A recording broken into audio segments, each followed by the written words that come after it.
महाराष्ट्र राज्य प्रगतीपथावर असताना देखील नाशिक जिल्ह्यात एक गाव असे आहे की ज्या ठिकाणी दळणवळणाच्या सुविधांचा अभाव आहे आणि याकडे प्रशासनाचे दुर्लक्ष देखील होत आहे। तालुका त्र्यंबकेश्वरमधील खैरायपाली ग्रामपंचायत अंतर्गत येणारा माचीपाडा अद्यापही अनेक समस्यांना तोंड देत आहे। तेथे ग्रामसेवक व पंचायत कर्मचाऱ्यांचे तसेच तालुक्यातील अधिकाऱ्यांचे दुर्लक्ष असल्यामुळे ग्रामस्थांना मोठ्या प्रमाणात त्रास सहन करावा लागत आहे।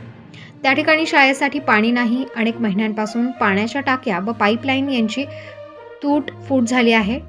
तसेच माचीपाडा येथे सरकारी विहिरीमधील मोटर अस्तित्वात असून पंचायतीने काढून ठेवली आहे, त्यामुळे सर्व महिलांना विहिरीवरती पाणी घेण्यास जावे लागते। त्या शाळेमध्ये पाणी नसल्यामुळे मुलांना शौचालयासाठी बाहेर उघड्यावर जावे लागते। तेथील स्वच्छालय अनेक महिन्यांपासून बंद पडलेल्या अवस्थांमध्ये असून सुद्धा याकडे प्रशासनाचे दुर्लक्ष आहे। अंगणवाडी येथे शौचालयाची दुरावस्था व खिडक्या दरवाजे तुटलेल्या अवस्थेत आहेत। गावात जाण्यासाठी रस्ताच नसल्यामुळे अक्षरशः या गावातील लोकांना 2 ते 2.5 किलोमीटर डोंगर चढून शाळेसाठी व अंगणवाडीसाठी पोषण आहार डोक्यावर वाहून डोंगर चढून आणावा लागतो। यामुळे येथील जनता त्रस्त झाली आहे। तरी याकडे प्रशासनाने लवकरात लवकर लक्ष देऊन योग्य तो न्याय द्यावा ही येथील नागरिकांची मागणी आहे।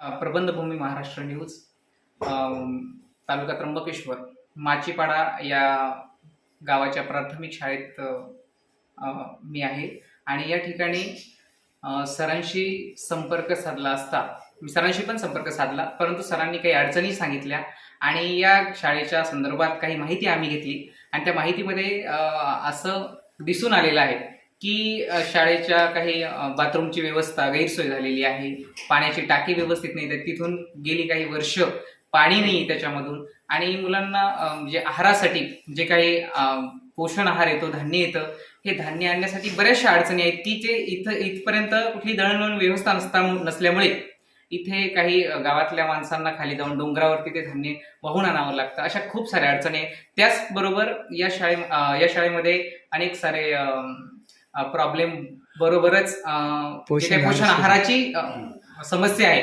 की या ठिकाणी जर गॅसची टाकी संपली तर ती कुठल्या पद्धतीने आणावी लागते किंवा कशी वाहतूक केली जाते, इथल्या अडचणी आपण प्रत्यक्षात त्या ताईंशीच संपर्क साधूयात, त्यांनाच विचारू की काय अडचण आहे। ताई, इथे जी काही अडचण आहे ते सपोज टाकी संपली गॅसची तर कसं करावं लागतं? टाकी गॅसची संपली तर ती खाली घेऊन जायला लागत आणि डोक्यावर घेऊन यायला लागत। पोषण आहार संपले होते, पोषण आहार आलं का इथलं माणूस घेऊन जायचं, ते मदत करत आम्हाला, ते इथपर्यंत आणून देतात आणि मग असाच का आहार घरी शिजवते मी, ते आहार पूर्ण डोक्यावर इथं गरम गरम आणायचं आणि परत पोरांना दिलं का पाणी ते पोरांना पण पियलच डोक्यावर वाहायचं। गडी माणूस कामावर गेले काही तर मग ते बाया येतात आणि ते मदत करतात, ते इथपर्यंत धान्य पोहोचवून देतात खाली। ते धान्य येतं ते सगळं खालीच राहतं, मग ते बाया येतात आणि ते चढवून इथपर्यंत देतात। एवढीच मदत सगळी गावाची आहे माझी, रस्ता नसल्यामुळे। म्हणजे एकंदरीत जर बघितलं तर या शाळेमध्ये कर्मचारी धरून अतिशय बिकट परिस्थिती असताना सुद्धा जे काही तालुका स्तरावर जे प्रतिनिधी आहेत, जे काही अधिकारी आहेत, यांचं कुठल्याही प्रकारे इथे लक्ष नाही दिसत असं या ठिकाणी दिसून येतं। धन्यवाद।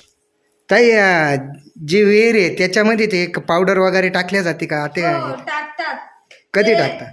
पालीवरचेच टाकतात, पण मग तिथून ते येत नाही ना, मग इथलंच माणूस जातात, ती पावडर घेऊन येतात, मग ते आठवड्याला टाकतात। आणि मोटर वगैरे चालू आहे का इथं? मोटर पण चालू नाही, काहीच नाही। मोटर कधीची बिघडली, एक वर्ष फक्त थोडीशी 7-8 आठवडे चालली आणि तशी बंद आहे, ती माहितच नाही चालू आहे का कुठं आहे ती। किती वर्ष झाले त्यांना? किती वर्ष झाले? 3-1 वर्ष झाली असतील ना, 3-1 वर्ष झाले असतील। हे बघा, आपण ही जी शाळा आहे माचीपाड्याची, ही खैराईपाली ग्रामपंचायतच्या कार्यक्षेत्रामध्ये येते आणि ह्या शाळेची जी बाथरूम आहेत ही बाथरूम अतिशय बंद आहे, त्याला गंज चढलेला आहे। हे कारण कशामुळे झालेलं आहे की बाथरूम चांगले असून सुद्धा इथे पाण्याची अजिबात व्यवस्था नाहीये की मिळालेल्या माहितीनुसार जेव्हा 2-3 दिवस पाणी आलं आणि तिथून पाणी बंद आहे, तर काही 1-1.5 वर्ष झालं त्या गोष्टीकडे अतिशय कुठल्याही प्रकारे शासनाने लक्ष दिलेलं नाही किंवा ग्रामपंचायतने लक्ष दिलेलं नाही आहे. तर ह्या अतिशय मुलांची गैरसोय होत असल्यामुळे शासनाने याच्याकडे प्रत्यक्ष लक्ष द्यावं. त्याचबरोबर ग्रामपंचायतीने तात्काळ याच्यावर काहीतरी निर्णय घेऊन ही सुविधा जी आहे ती सुरळीत चालू केली पाहिजे. थोड्याच वेळात तुम्हाला रस्त्याची परिस्थिती दाखवतो आम्ही प्रबंधभूमीवर. थोड्याच वेळामध्ये तुम्हाला रस्त्याची सुद्धा परिस्थिती दाखवतो. प्रबंधभूमी न्यूजसाठी दिनकर भुसारे. आज पहिला दिवस जरी प्रशिक्षणाला सर गेलेले असेल, परंतु तुम्ही जे आता आले तर तुम्हाला काय वाटलं की इथं येणं कसं पॉसिबल आहे? रस्त्याची अडचण आहे सर. हा, रस्ता व्हायला पाहिजे. रस्ता व्हायला पाहिजे. अजून काय वाटलं तुम्हाला? नाही, रस्ता महत्वाचा आहे. महत्वाचा आहे. हा, वाहतुकीची सुविधा महत्वाची आहे. दळणवळणाची जर सुविधा असेल तर, कारण दळणवळणाची सुविधा नसल्यामुळे इथे विद्यार्थी संख्या जर बघितली तर 5वी पर्यंत फक्त 18 विद्यार्थी आहेत एकंदरीत बघितलं तर. म्हणजे इथले जे विद्यार्थी आहेत हे शिक्षणापासून वंचित राहण्याला हे सर्वात मोठं कारण बनू शकतं की मुलं बाहेर जाऊन शिकू शकत नाही किंवा बाहेरचे मुलं जे काही जवळपासचे आहेत ते सुद्धा इथे येऊ शकत नाही, कारण अशी भयानक परिस्थिती या गावामध्ये आहे. तर ह्या परिस्थितीकडे थोडं लक्ष देऊन याची सुधारणा होणं खूप महत्वाचं आहे आणि याच्याकडे संबंधित प्रशासनाने लक्ष देणं खूप गरजेचं आहे. त्र्यंबकेश्वर तालुक्यातील खैराईपाली ग्रामपंचायतच्या हद्दीखाली जे काही अंगणवाडी केंद्र आहे माचीपाडा, ह्या वरती आम्ही आहे आणि या अंगणवाडीची जर परिस्थिती बघितली तर हे जे बाथरूम आहे, बाथरूमला गेले किती दिवस झाले असतील याला दरवाजाच दिसत नाहीये. लावलेला असेल की नसेल माहिती नाही, परंतु बाथरूमची अशी कंडिशन अतिशय वाईट झालेली आहे की तिथं काही वापरच नाही. त्याचबरोबर हे टाकी ठेवण्यासाठी काही इथं बनवायचं होतं सिमेंटचं, तर ते सुद्धा अजून बनवलं गेलेलं नाहीये आणि त्या इथं नसल्यामुळे इथं वापर होणार नाही हे साहजिकच आहे. त्याचबरोबर इथे काही संप असल्यामुळे अंगणवाडी सुद्धा बंद आहे. त्या अंगणवाडीच्या लॉकची सुद्धा अतिशय बिकट परिस्थिती झालेली की अशा परिस्थितीमध्ये अंगणवाडी सेविका येतात आणि वर्क करतात. आता या ठिकाणी जे काही पोषण आहार असेल किंवा जे काही कार्य करत असणाऱ्या ज्या अंगणवाडी बाया आहेत, अंगणवाडी बाईला आपण विचारू की तुम्ही कशा पद्धतीने पोषण आहार प्रोव्हाइड करता, कशा पद्धतीने इथपर्यंत आणून देता मुलांना? तर आम्ही तिथे खाली पोषण आहार आल्यावर अंगणवाडीतून तिथं डोकीवर म्हणजे दरडीला काय असे डोकीवरच 2 जण घेऊन येतात पोरांचा आहार. बरोबर. किती आहार आहेत मुलं? किती आहार येतो तुम्हाला? ते मला नाही सांगता येणार. बरोबर. वरतीलाच सांगता येणार. किती मुलं आहेत अंगणवाडीमध्ये आता? ते पण नाही सांगता येणार. ते पण नाही सांगता येणार. ओके.